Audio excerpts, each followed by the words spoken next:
t'es pas trop con, t'as la tête bien faite, le bon sens, le travail, c'est ça qui marche. Et je me suis dit, ok, en fait, c'est ça que je veux faire. Quand on est chef d'entreprise, il faut une part d'inconscience, d'acceptation du risque. On est monté à plus de 20 millions d'euros de chiffre d'affaires en quelques années, on a fait 2 levées de fonds, on a ouvert 20 boutiques, on a eu plein de réussites, on a eu des échecs, on a failli planter la boîte plusieurs fois. En tant que patron, on est des êtres humains, hein, donc c'est difficile quand il y a des doutes, quand il n'y a plus de trésorerie, quand on ne sait plus comment payer les équipes. Jamais vous avez eu envie d'abandonner? Si, plein de fois. Ah oui, Plein de fois, ouais, vous non, me plein de rassurez. fois, hein, plein de fois. BFM Entreprise, leadership, la méthode, sur BFM Business. Bonjour Guillaume Gibault. Bonjour, merci de me recevoir. Mais je vous en prie, président fondateur du Slip français, marque française iconique, fondée en 2011. 15 ans que vous êtes à la tête de cette entreprise de textile que tout le monde connaît plus ou moins en France. Pour commencer, cette question, est-ce qu'on est leader? C'est une bonne question. Je crois pas. Je crois pas. Je pense qu'on le devient. Il y a sûrement des choses dans le parcours, dans la construction, qui font qu'on peut le devenir. Mais moi, pour ma part, je le suis vraiment devenu avec le temps. Et c'est plutôt une quête de sens et de liberté dans mon parcours professionnel qui m'a amené à devenir chef d'entreprise.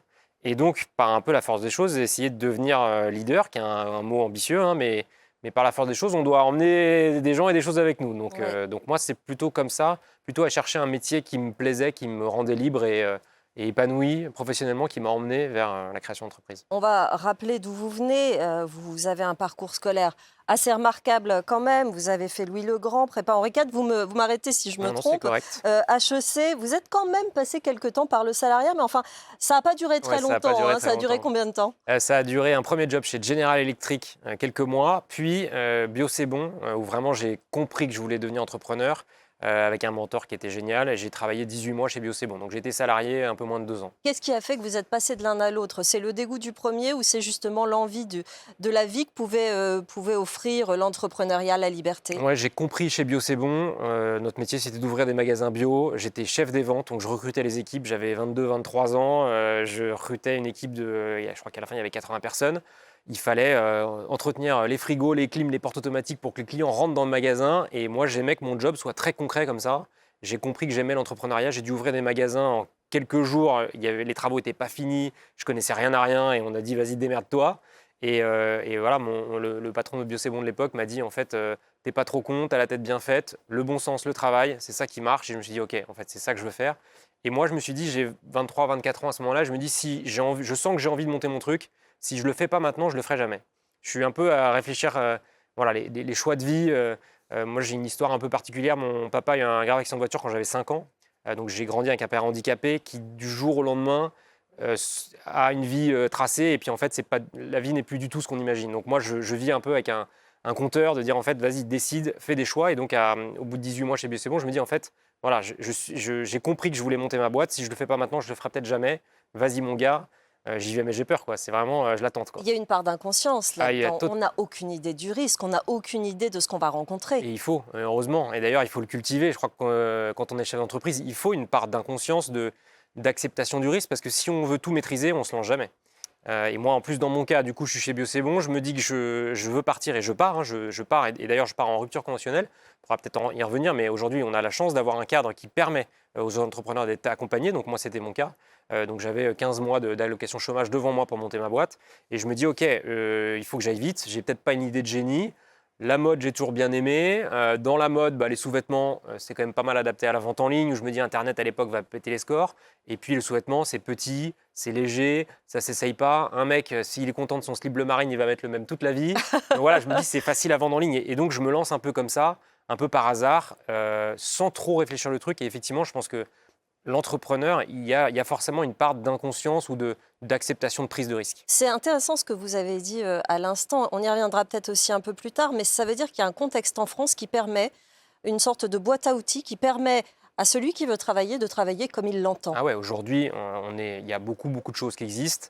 Si on le décide, il y a tout ce qu'il faut. Donc aujourd'hui, quand vous partez d'une entreprise, si vous partez par exemple, soit vous êtes licencié malheureusement parce que la boîte doit se séparer de certaines personnes, vous êtes licencié, soit vous partez en rupture conventionnelle, vous avez le droit de transformer vos allocations chômage, non pas en une recherche d'emploi, mais une aide à la création d'entreprise. Ça, c'est quand même complètement dingue. Donc ça permet en tout cas d'avoir un minimum de revenus pendant un certain temps, de tester une idée. Et puis après, il y a tout l'écosystème, la BPI, le réseau Entreprendre, les incubateurs, il y en a partout, il y a presque trop. Il y a plein de financements possibles, il y a les plateformes de crowdfunding. Et puis je pense qu'il y a, et sur votre chaîne d'ailleurs, il y a un intérêt général quand même pour l'entrepreneuriat en France. Donc on est quand même depuis, moi j'ai démarré en 2011, il y a tout un écosystème très très très favorable qui s'est créé pour accompagner les lancements d'entreprises, et tant mieux. C'est vrai qu'il y a un intérêt pour les chefs d'entreprise, particulièrement en ce moment. Les Français se tournent à nouveau vers la stabilité chef d'entreprise, le pragmatisme, l'optimisme, celui qui a les mains dans le cambouis. C'est intéressant parce que bon, le discours politique, parfois, est un peu dur avec les patrons. Ouais, alors le discours politique, je ne sais pas trop. En tout cas, le pragmatisme du chef d'entreprise, c'est sûr qu'aujourd'hui, un chef d'entreprise, son métier, c'est de décider. Et décider, c'est difficile parfois. Tout décider. Tout décider, je sais pas. En tout cas, à la fin, d'être celui qui, à la fin, décide. Mhm. Et quand je dis décider, c'est assumer les responsabilités. Et nous, on y reviendra, mais on a eu plein de réussites, on a eu des échecs, on a failli planter la boîte plusieurs fois. Bah, à la fin, quand vous sentez un peu l'air frais dans le dos et que c'est à vous de décider, d'assumer, dans notre cas par exemple, de diviser les prix par deux, de tout changer, changer le modèle, de fermer 17 boutiques, de séparer de certaines personnes, enfin, c'est lourd, hein, ces décisions qui sont difficiles. Bah, je crois qu'aujourd'hui, les Français, dans le choix d'un futur président de la République, ils attendent quelqu'un qui est capable de décider. Et je crois qu'aujourd'hui, bah, dans le budget de l'État, on est tous conscients qu'en fait, il faut qu'on décide, et quitte à prendre des décisions difficiles. Et oui, aujourd'hui, un chef d'entreprise, bah, normalement, il sait faire ça. Et c'est difficile, c'est pas fait pour tout le monde, mais ça fait partie des responsabilités du chef d'entreprise. Vous faites ça, effectivement, sur le slip français depuis 15 ans. On va parler des échecs dans un instant, parce que cette notion-là, elle est très importante. Et finalement, elle n'est pas si répandue que ça en France. Mais le slip français, au départ, c'est une aventure absolument fabuleuse, une montée en puissance, un magnifique produit. Vous avez choisi un positionnement premium, et puis une marque qui est devenue iconique, quoi. Ouais, on est monté à plus de 20 millions d'euros de chiffre d'affaires en quelques années. On a fait 2 levées de fonds, on a ouvert 20 boutiques. On a recruté plus de 600 000 clients, on a fait travailler 80 ateliers partout en France pour fabriquer plus d'1,5 million de produits. Donc on montre que c'est possible de fabriquer en France. On est entreprise à mission au sens de la loi Pacte. Notre mission, c'est de réinventer avec panache l'industrie textile française. Donc on incarne quelque chose et effectivement aujourd'hui, le style français est connu de 2 tiers des Français. Voilà, quand on dit quelle marque de sous-vêtements connaissez-vous, il y a 2 tiers des Français qui nous connaissent. Et aujourd'hui, on a 800 000 clients. Donc on n'a pas encore 2 tiers des Français qui ont acheté chez nous. C'est un peu tout le propos pour la suite. Mais oui, on montre que même si on est une petite entreprise, on fait 21 millions d'euros de chiffre d'affaires. C'est pas énorme, c'est beaucoup et pas beaucoup. On est la première entreprise 100% Made in France dans le textile. On est très fiers de ça, mais on est une petite boîte. Mais je pense qu'on a une valeur symbolique forte parce que voilà, chaque matin, nos clients sont fiers d'enfiler leur slip. Et c'est un bon début et on incarne voilà, cette idée que moi je porte depuis le début, qu'on peut faire des choses dingues en France et que si on veut changer le monde, on peut commencer par changer de style. On peut le faire malgré les difficultés. Il y a eu la chute, il y a eu les chutes, c'est-à-dire plusieurs périodes comme ça où ça a été très compliqué. Vous, en tant que patron, comment vous traversez ça? Ce qui est intéressant, et on va y revenir, c'est que vous en avez parlé. Oui, bien sûr. Bah, en tant que patron, on est des êtres humains, hein, donc c'est difficile quand il y a des doutes, quand il n'y a plus de trésorerie, quand on ne sait plus comment payer les équipes. On se dit, bah merde, je suis foutu, je vais plier la boîte. On a peur pour sa boîte, on a peur aussi pour les conséquences personnelles qu'on peut avoir. Il faut rappeler qu'un patron n'a pas, pour le coup, de droit au chômage, il faut quand même le dire, un patron en France. Donc au moins aujourd'hui, demain je plante la boîte, bah, il faut que je recommence de zéro. Voilà. Donc j'assume mon risque, mais ça fait aussi partie des choses à avoir en tête. Donc on essaie de prendre les bonnes décisions, de garder la tête froide, d'écouter les autres sans trop écouter aussi, parce que je crois que quand on est entrepreneur, justement, on a ce truc-là un peu différent des autres, de voir des choses différentes. Et finalement, moi, ce que j'ai vécu, c'est quand la boîte grandit, bah, vous avez des investisseurs, vous avez des experts métiers, vous avez plein de gens qui ont pignon sur rue, qui peuvent avoir 10, 15 ans, 20 ans d'expérience et qui sont très forts, mais ils ne sont pas ceux qui ont créé la boîte du début. Et finalement, parfois, on a des intuitions qui sont plus justes parce qu'on a créé la boîte. Et l'enjeu, c'est de s'écouter, de se faire confiance. C'est votre vision. Ouais, c'est la vision de l'entrepreneur et c'est dur. Et de se dire, OK, on va y aller, on va diviser les prix par deux. Moi, j'ai eu la chance de rencontrer Léa Marie, qui est directrice générale avec moi maintenant, on en reparlera. Mais à un moment donné, on était les deux seuls à se dire, on va diviser les prix par deux. Il faut quand même se rendre compte de ce que c'est. Quand on a une entreprise qui fait 20 millions d'euros de chiffre d'affaires, on se dit, au lieu de vendre les slips 40 euros, on va les vendre 20. Tout le monde se dit, en fait, on va diviser le chiffre d'affaires par deux. C'est-à-dire qu'on va vendre le même nombre de produits et on va juste faire entrer 2 fois moins de chiffre d'affaires. Et nous, on se disait, en fait, non, il faut qu'on passe d'une marque cadeau à 40 euros qu'on achète une fois à Noël pour faire plaisir, à une marque d'équipement qu'on met tout le temps dans son tiroir. Les clients vont nous suivre, mais il faut qu'on fasse ce pari-là. Et en interne comme en externe, il faut avoir des convictions et s'y tenir. Donc Donc c'est difficile, mais je crois que ça fait partie des responsabilités du chef d'entreprise que d'avoir une vision et de s'y tenir. Jamais vous avez eu envie d'abandonner? Si, plein de fois. Ah oui? Plein de fois, ouais, Vous non, me plein de rassurez. fois, hein, plein de fois. C'est plein quoi? de C'est fois. quand les banquiers appellent? Ouais, C'est quand quand il faut sortir Ouais, des gens? quand les banquiers appellent, quand on doit renégocier la dette, quand mot compte double, quand vous renégociez la dette pour votre entreprise et que les banquiers vous appellent à titre personnel et que vous passez aux affaires spéciales à titre personnel, bah là vous vous dites wow, c'est chaud quoi. Je suis pas magicien, j'invente pas l'argent, je fais de mon mieux, j'essaie de faire marcher ma tête, mais je suis pas magicien. Ouais, quand il n'y a rien qui marche, quand post-Covid, effectivement, on réduit l'équipe, on prend des décisions difficiles, on sépare de certaines personnes, humainement c'est super dur. Et en plus, quand vous êtes dans une transformation d'équipe, que la mayonnaise n'a pas encore pris, vous sentez qu'on rame tous à contre-courant, les gens ne sont pas hyper épanouis d'être là, c'est des moments d'équipe qui sont super durs à vivre et on essaie de faire les choses du moins mal possible. Et puis au bout d'un moment, voilà, la mayonnaise reprend, vous avez des nouvelles personnes qui arrivent, qui font balle neuve, quoi, qui arrivent avec une nouvelle énergie, qui vous disent ça c'est super, on fait ci, on fait ça, et puis voilà, progressivement le travail finit par payer, parce que c'est une règle impondérable, le travail paye, et puis voilà, les planètes se réalignent, et puis on repart dans le bon sens, et là c'est le kiff. Ce qui est intéressant dans votre stratégie, dans cette période de difficulté, comme je le disais tout à l'heure, c'est que vous en avez parlé. Vous avez mis le doigt dessus. Ouais. En France, on ne fait pas beaucoup ça. Aux États-Unis, à la limite, Un peu plus plus, on se plante, Ouais. plus les banques se disent bon bah voilà, finalement, il aime le risque, ça va le faire. Ouais. En France, on a du mal encore avec cette notion Ouais, d'échec c'est- chez les patrons. Vous mettez le doigt dessus. Vous dites ça y est, là, c'est compliqué en ce moment et on vous le dit. Ouais, on a même dit ça passe ou ça casse, quoi. On compte sur vous, et c'est vrai que et là d'ailleurs, Léa était très en support et même à me pousser à dire en fait assumons ça, on est dans la merde, assumons-le, arrêtons de faire les bons élèves parfaits, de dire que tout va bien parce qu'en fait tout va pas bien et c'est la merde. Ouais. Et c'est vrai que ça a été assez libérateur parce que je m'y attendais pas, hein, mais c'est vrai que j'ai dit ça passe ou ça casse avec notre sens de la formule. Et en fait, les gens se sont sentis d'un coup concernés. Et du coup, on a vu, en baissant le prix par 2, on a fait x5 en volume et on s'est fait, dans le bon sens, exploser de commandes. On a eu derrière, on a du tout réinventé la logistique, la production, créer une usine et tout ça.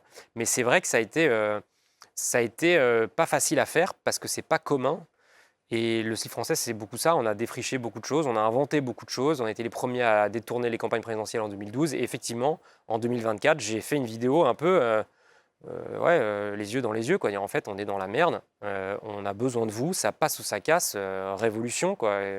Achetez-nous des slips et ça a fonctionné au-delà de tout ce que j'aurais pu imaginer. On est dans une émission leadership, ça veut dire que là, vous avez accepté de vous faire aider, d'en parler et de vous faire aider, de vous faire seconder par quelqu'un d'autre. C'est ça aussi, être leader, c'est savoir dire à un moment, Bien là, sûr. je ne peux pas tout faire tout Bien seul. sûr, le leader, c'est pour moi quelqu'un qui est conscient de ce qui fait bien et ce qui ne fait pas bien, et qui est capable d'aller chercher de l'aide et des compétences sur ce qui ne fait pas bien, d'écouter les autres, et à la fin, de trouver la voie centrale entre ce qu'il écoute et de fermer les œillères sur ce qui, au bout d'un moment, parce qu'on peut écouter tout le monde tout le temps. À la fin, il faut décider, c'est ce qu'on disait tout à l'heure. Mais pour moi, en tout cas, c'est ma vision des choses, le leader, il doit écouter les gens autour de lui, décider et actionner. Et je pense qu'aujourd'hui, on est vraiment un binôme de direction avec Léa, et ça, c'est hyper important. Déjà, on est un homme et une femme, et je pense que c'est Complémentaire. très complémentaire. Oui.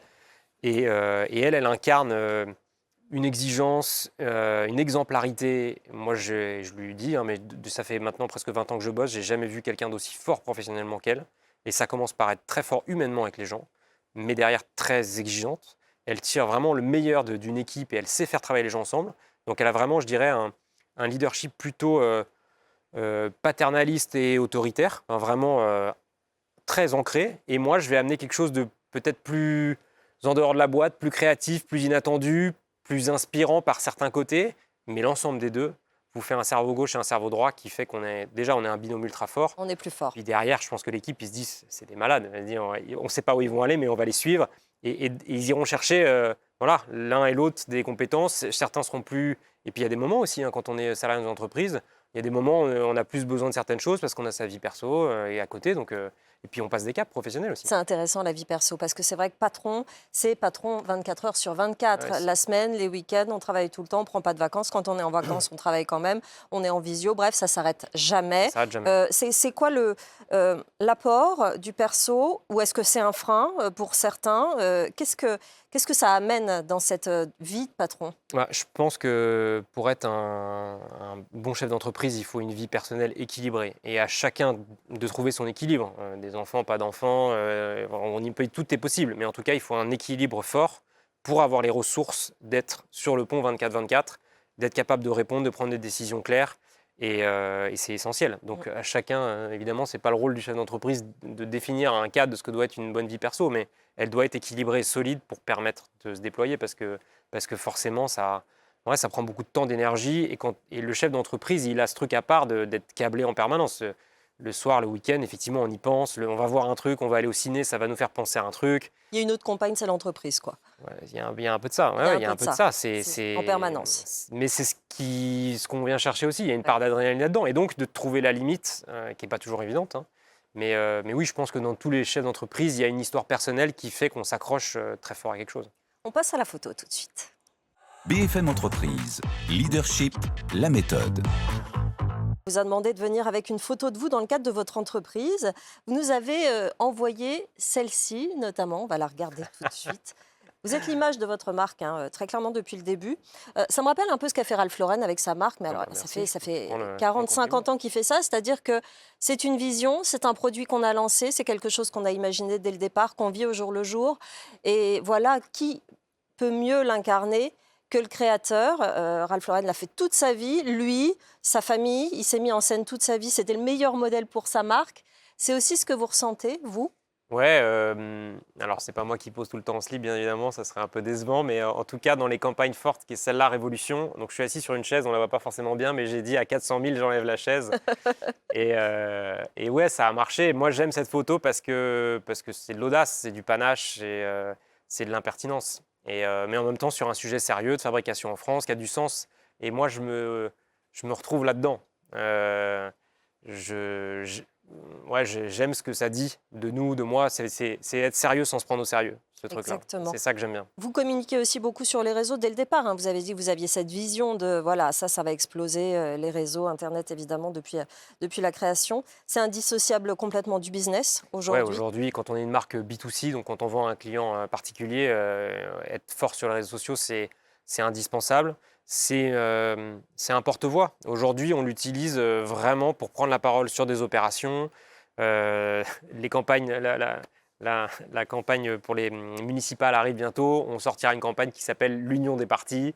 Et voilà, on va prendre notre rôle dans le débat de société. Oui. Et notre rôle qui est d'être un marchand de slip fabriqué en France et apolitique, mais en tout cas d'être là pour amener de l'audace, de l'impertinence et du sourire aux Français qui en ont, je crois, cruellement besoin en ce moment. Et les réseaux sociaux, pour ça, c'est un moyen d'expression, de parler à ses clients, à sa communauté. Il n'y a pas trop de monde sur les réseaux sociaux malgré tout. Cette concurrence, elle n'est pas exacerbée par ce moyen-là. Aujourd'hui, c'est fou. Il y a une avalanche de contenu tout le temps. Et nous tous, hein, chacun de nous, on est pris sur le scroll de ces réseaux sociaux et c'est complètement dingue. Maintenant, je pense qu'aujourd'hui, nous, c'est aussi un porte-voix qui permet parfois d'être récupéré par les médias plus traditionnels, entre guillemets. Et puis voilà, aussi, on est une petite entreprise, on n'a pas beaucoup de moyens. Donc les réseaux sociaux sont gratuits, ou en tout cas, pas sous une forme payante financièrement. On est tous bien conscients d'être les produits de ces boîtes américaines, mais ça reste un porte-voix qui permet de passer notre message. Et au fond, je crois qu'une entreprise en 2026, elle doit avant tout passer un message plutôt que d'essayer à tout prix de vendre ses produits. Et nous, moi, je suis fier de ça. Le Slip Français, c'est une entreprise à mission. Notre mission, c'est de montrer que c'est possible de fabriquer en France. Il se trouve qu'on vend des slips, mais à la fin, ce n'est pas vraiment le sujet.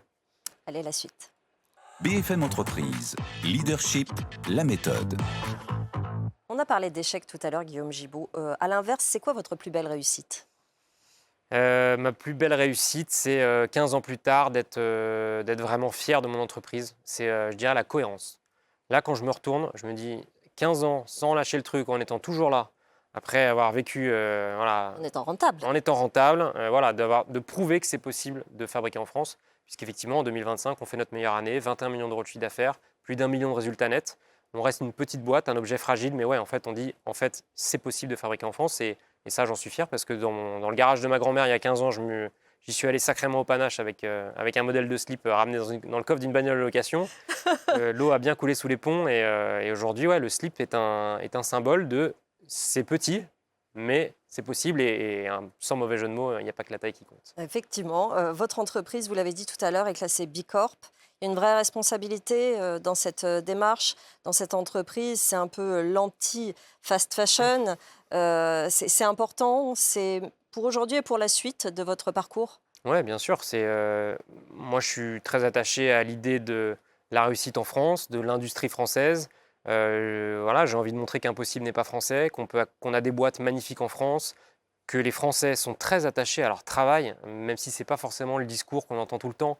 Il y a une étude INSEE qui est sortie récemment qui dit que 70% des Français sont engagés dans leur travail. Moi, quand je vais en usine, les gens ils sont fiers de leur boulot en fait. Bien sûr, on préfère tous être en vacances, pas de débat. Mais en fait, les gens sont attachés à leur travail. Souvent, dans les usines en France, il y a des histoires de famille. On va connaître son beau-frère, sa belle-sœur dans la même boîte. C'est des histoires régionales dans des villages en France. Et voilà, ça a du sens. On fabrique des produits de qualité. Et voilà, moi j'aime ces histoires-là et je trouve qu'il y a une vraie vérité là-dedans. Et moi j'ai envie de raconter ça parce que je pense qu'il y a un lien social fort. Il y a une vraie fierté en fait du travail bien fait. Qu'est-ce qu'on dit à des jeunes qui se lancent? Vous me disiez tout à l'heure, ça fait 15 ans, cette boîte, avec un côté un peu « j'y crois pas ». Voilà. Qu'est-ce qu'on dit à des jeunes qui veulent se lancer dans l'entrepreneuriat? On les prévient des difficultés ou on Non, leur surtout dit... pas, surtout pas. On leur dit allez-y, foncez, réfléchissez pas trop, n'écoutez que vous-même, tentez-la, utilisez les outils que vous avez, les TikTok, l'intelligence artificielle bien sûr. Voilà, prenez ces boosters pour réussir à aller plus vite que les autres. Faites-vous confiance et puis essayez. Au pire, vous ferez des souvenirs. Et je crois il faut vraiment désacraliser l'échec. Et effectivement, en se trompant, on recommence et on réussit. Et ça vous rendra plus fort. Et puis voilà, je crois qu'on est tous ici pour réussir un parcours de vie. Voilà, on n'est pas dans une case d'un métier. Faisons des choses qui nous tiennent à cœur. Essayons de chercher la voie intérieure qui vous emmène dans ce qui vous épanouit. C'est difficile. C'est difficile, il faut super quand même dur. le dire. Bien sûr, c'est super dur. Et puis, c'est pas fait pour tout le monde et c'est pas grave. Tout le monde ne doit pas être entrepreneur. Moi, je le dis souvent et j'interviens souvent dans des écoles et tout ça.